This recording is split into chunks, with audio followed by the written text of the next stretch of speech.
Hi there, this is Adam Shaw. I'm the Heart Guy, and today I want to share a little story, a personal experience from a few years ago, just to re-emphasize the power of positive thinking and the ability to stay calm in a crisis, which are two things that any medical staff member will massively benefit from, not just in their professional life, but in their personal life as well.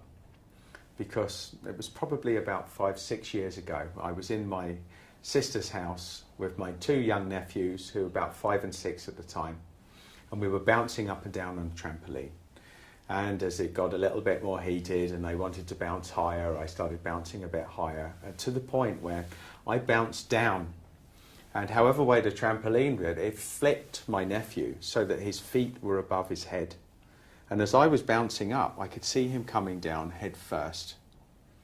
And when he hit the trampoline, his neck jarred and he started to scream.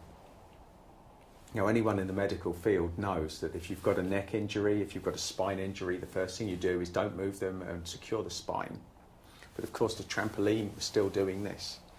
And I was filled with terror, I have to be honest. Inside I was panicking, I was thinking, oh my God, what have I done? In that situation, because everybody around me started to panic, I had to get calm and stay calm and be in that space for the duration. So the first thing I had to do was alleviate the fears of my nephew, who now had been implanted that he may have broken his neck.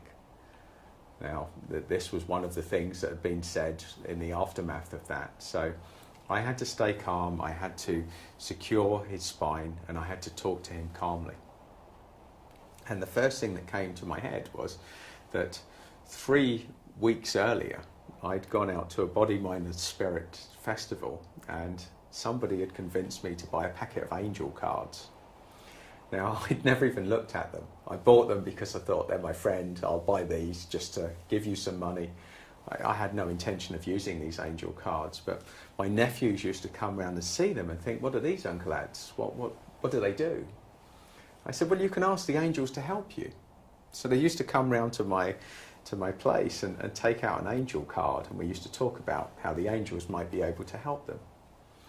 And in that moment when I realised he might have broken his neck, I said to him, first thing that came into my mind was, are you ready to ask the angels for help?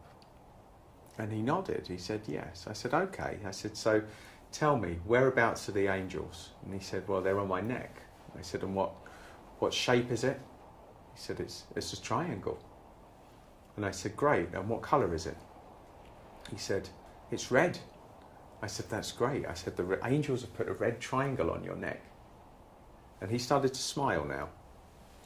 And so we waited a few minutes, we talked. I said, now tell me, are the angels still there? And he nodded. I said, whereabouts? He said, they're on my neck.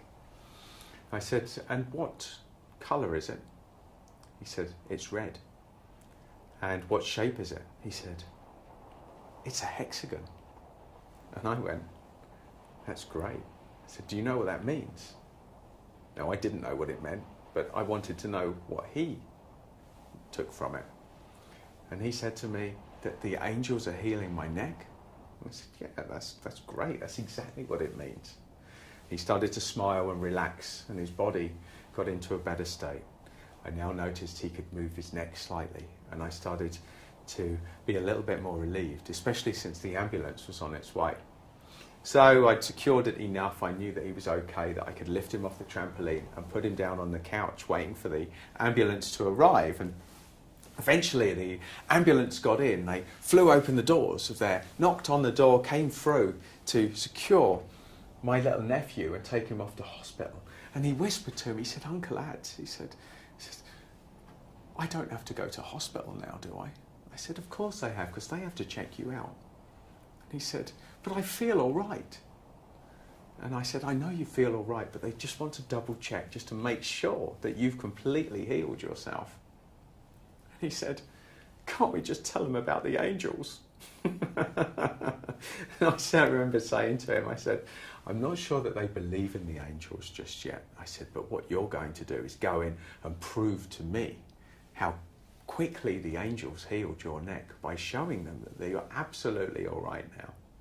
And sure enough, big smile on his face, they secured him, they put him on the board, they took him into hospital. He was there a couple of hours, they scanned him, absolutely nothing wrong with him. He was completely all right and sent home that night.